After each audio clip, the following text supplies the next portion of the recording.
এটা আমার 5th ডিসেম্বরের কিন্তু রিয়েল ব্রাইড। তো তারই আমি ফুল লুকটা কিভাবে কি প্রোডাক্ট ইউজ করে আমি ক্রিয়েট করেছি সেটাই তোমাদের শেয়ার করব। অবশ্যই ভিডিওটা ভালো লাগলে লাইক কমেন্ট করে দিও, তাছাড়া শেষ পর্যন্ত থাকো, তোমাদের আশা করি হেল্প হবে।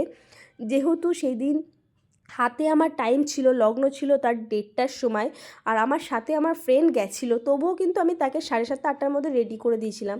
তো প্রথমেই আমি মেকআপ রিমুভার ওয়াইস দিয়ে ফেসটা ক্লিন করে নিয়েছি, তারপরে স্কিন টাইপ আগে জিজ্ঞেস করে নিয়েছি, বললো অয়েলি। সেই অনুযায়ী উইন্টারে হলেও আমি কিন্তু একটা জেল বেস প্যাকের ময়শ্চারাইজার ইউজ করে নিয়েছি। তারপরে প্রস বিউটির স্কিন ব্লার ময়শ্চারাইজার প্রাইমারটা ইউজ করেছি, এটা খুবই ভালো উইন্টারের জন্য। এরপরে আমি একটু কালার কারেক্ট করে নিয়েছি ফরএভার 52 এর এই প্যালেটটা থেকে।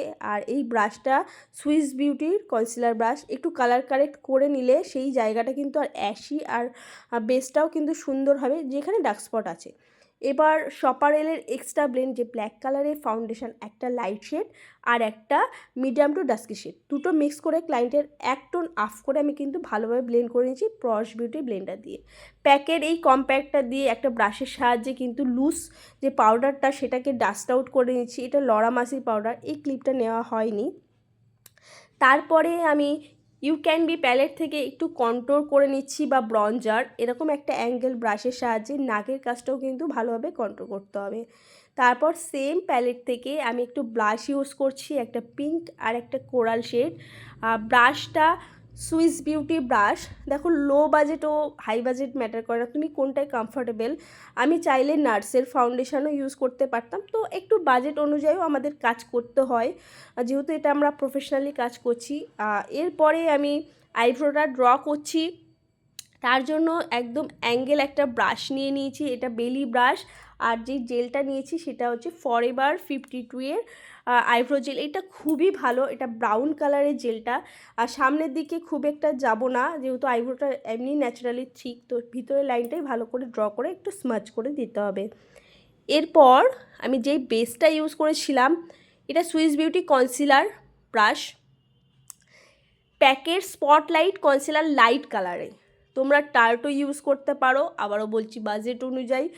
তাছাড়া ফরএভার 52 এর যে একদম লাইট 01 ওটাও ইউজ করতে পারো। খুব ভালোভাবে ওপরের লাইনটা সাবধানে ড্র করে নিচে ব্লেন্ড করে দিতে হবে।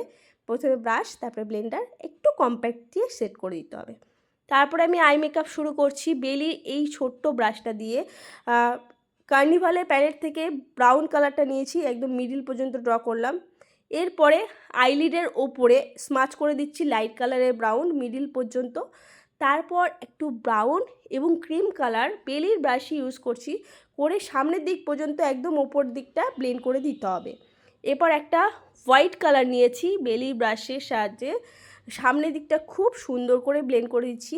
দেখো, তোমাদের প্যালেটটাও দেখাচ্ছি কত ভালো, একটু দামি হলেও কিন্তু এই প্যালেটটা প্রফেশনালি অনেক সুন্দর, কালারগুলোও তুমি সব পেয়ে যাবে সুন্দর করে। কিন্তু সামনের দিকটা একটু লাইট রাখলে পিছনের দিকটা হালকা ডার্ক, অনেক বেশি ভালো লাগে। বেঙ্গলি আই মেকআপে সিম্পলসিটিটা অনেক ভালো, কিন্তু তাছাড়া একটু কালার দিলেও ভালো লাগে। তো আমি সানকিস গোলের এই গ্লিটারটা ইউজ করছি। এরপরে আমি নিচের দিকে বেলি ব্রাশ দিয়ে ব্ল্যাক কালারটা মিডিল পর্যন্ত স্মাচ করে দিচ্ছি, তারপরে তার নিচে ব্রাউনটা স্মাচ করেছি এবং তার নিচে অরেঞ্জ আর ক্রিম কালারটা একদম সামনে পর্যন্ত স্মাচ করব। মানে সামনের দিকে ব্ল্যাক আর ব্রাউনটা না দিলেই বেশি ভালো লাগে, সামনের দিকে যত লাইট রাখা হয় তত কিন্তু দেখতে অনেক বেশি ভালো লাগে। এরপর আমি যে জেল আইলাইনারটা ইউজ করেছি, এটা ফরএভার 52 এর বেলি অ্যাঙ্গেল ব্রাশের সাহায্যে প্রথমে আইলিডের ওপরে সুন্দর করে যে লাইনটা আছে সেটা ড্র করে একটু টেনে ধরলে বেশি সরু এবং শার্প হয়। তারপরে কিন্তু একদম শেষের দিকটা একটু উইংস বের করে নেব। বেঙ্গলি আই মেকআপে জানো আইয়ের যে কাজলের ব্যাপারটা অনেকটা বেশি সুন্দর এবং সেটা একটু ড্রামাটিক হয়ে থাকে। এরপরে এটাকে আমি ক্লিন করার জন্য একটা লিকুইড লাইনার দিয়ে তার উপরে সুন্দর করে ড্র করে নেব যদি কোথাও বেঁকে যায়। তো প্রস বিউটির লাইনারও ইউজ করতে পারো, এটা আমার মেবিলিনের লাইনার। এরপরে ব্রোবনের নিচে একটু হাইলাইট করে দেবো প্যাকের র সিল্ক হাইলাইটার, আর ব্রাশটা বেলি ব্রাশ। সুন্দর করে এই জায়গাটা হাইলাইট করলে অনেক বেশি দেখতে সুন্দর লাগে, ওই জায়গাটা একটু লাইট লাগে। এবার মাস্কারা দিয়ে আরও বেশি আইল্যাশগুলো সুন্দর করব, যেহেতু একটু প্রোডাক্ট লেগে যায় যখন বেস বসানো হয়, তো মাস্কারাটা অবশ্যই আমি ইউজ করব। আর এই মাস্কারাটা আমার স্পেশালি বেশি ভালো লাগে, আরও হাই ব্র্যান্ডেরও আছে। এরপর আই ম্যাজিকের একটা আইল্যাশ ইউজ করব, এটা খুবই ন্যাচারাল, তো সেটা ইউজ করেছি প্যাকের গ্লু দিয়ে। এবার লিপ লাইনারটা একটু ড্র করে নেব, লিপ লাইনটা। যদি ক্লায়েন্টের ঠোঁটটা বেশি মোটা হয় তবে চেষ্টা করবে ভিতর দিক থেকে ড্র করা, আর খুব বেশি পাতলা হলে তবে ওভার লিপ করবে, না হলে ওভার লিপ একদমই ভালো লাগে না। আর নিচের দিকটা যত বেশি সরু রাখা যায় ততই কিন্তু দেখতে সুন্দর লাগে।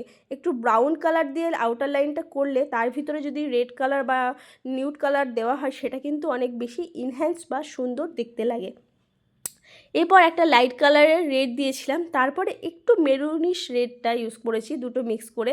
তোমরা চাইলে প্রশ বিউটি ফ্লোরিস্ট এই শেডটাও ইউজ করতে পারো, এটা একদম ব্রাইডাল রেড শেড।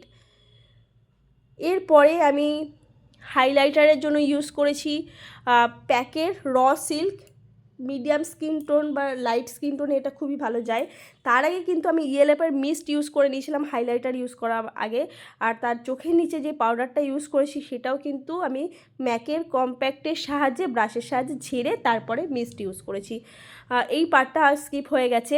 এবং তারপরে সব শেষে আমি ইউজ করেছিলাম ম্যাকের সেটিং স্প্রে বা আরবান ডিকে সেটিং স্প্রেটাও খুব ভালো। আর যে ব্রাশটা দিয়ে ইউজ করছি সেটা হচ্ছে ফ্লিকা হাইলাইটিং ব্রাশ। এবার এই যে পিঙ্ক হাইলাইটারটা আমি ইউজ করছি, এটা কিন্তু এখন অনেকটা বেশি ট্রেন্ডে চলছে এবং কম বেশি সব আর্টিস্টদের কাছে কিন্তু একটা পিঙ্ক হাইলাইটার থাকে। এটা খুবই রিজনেবল দামের মধ্যে আর খুবই সুন্দর একটা এফেক্ট দেয়। শুধুমাত্র যেখানে ব্লাশ ইউজ করা হচ্ছে সেই জায়গাটা ইউজ করলে সবথেকে ভালো আর হাই পয়েন্টে। তো এটার নাম জিজ্ঞেস করতে বা জানতে হলে কমেন্ট করতে হবে, তো সেখানে আমি বলে দেব। এরপর আমি হেয়ারটাও একটু পাফটা করে নিয়েছি। সবটা ভিডিওতে দেখানো সম্ভব না, ভিডিওটা অনেক বড়ও হয়ে যাবে। তাছাড়া ক্লায়েন্টেরও কিন্তু রিয়েল ক্লায়েন্ট যেহেতু দেরি হয়ে যায়, হাতে টাইম আছে তার মানে এই নয় তাকে কিন্তু একটা টাইমে ছাড়তে হবে, কারণ ক্লায়েন্টের বাড়ির লোকও আসার টাইম হয়ে যাবে। তো সুন্দর করে পাফটাকে একটু টাইট করে নিচ্ছি, পাফের একটু টাফটেস্ট স্প্রে দিয়ে, যেহেতু পরে যে পাফে তোমার টোপর বা ওড়না লাগাবো সেটা যাতে সুন্দরভাবে থাকে পাফটা। এরপর দেখো হেয়ারটা কমপ্লিট করে নিয়েছি। ফেসে যদি হেয়ার থাকে সেটা তো আমাদের কিছু করার থাকে না, বাকি আমরা ওভারঅল সব কিছু কিন্তু সুন্দরভাবে ম্যানেজ করতে পারি। একটু সেফটি পিন লাগিয়ে ওড়নাতে সেটা কাটার মধ্যে বসিয়ে দিয়েছি। ওপরটাও 10 নম্বর কাটা দিয়ে সেট করে নিলাম, আর আস্তে আস্তে জুয়েলারিগুলো পরানো, যেহেতু ক্লিপটা ছিল শেয়ার করলাম। তো লুকটা কিন্তু ফুল অ্যান্ড ফাইনাল হয়ে গেছে। তো আশা করি তোমরা বুঝতে পারলে, কিছু ডাউট থাকলে অবশ্যই কমেন্টে জানিও। তোমরা হাই ব্র্যান্ডে লো ব্র্যান্ডে যেটা ইউজ করো, আমি যে প্রোডাক্ট ইউজ করছি এটা কিন্তু ব্রাইডালের ক্ষেত্রে তোমরা ইউজ করলে অসম্ভব সুন্দর ফিনিশিং এবং ব্রাইডও হ্যাপি হয়ে যাবে। লুকটা ভালো লাগলে এবং কিছু হেল্পফুল হলে অবশ্যই লাইক কমেন্ট শেয়ার করতে ভুলো না। আর এই যে স্প্রেটা, এটা হচ্ছে ইউরোপ গার্লের গ্লো মিস্ট বা স্প্রে, এটাও কিন্তু খুব সুন্দর। আশা করি এই পর্যন্ত ভিডিওটা ভালো লাগলো। সবাই খুব ভালো থেকো, টাটা।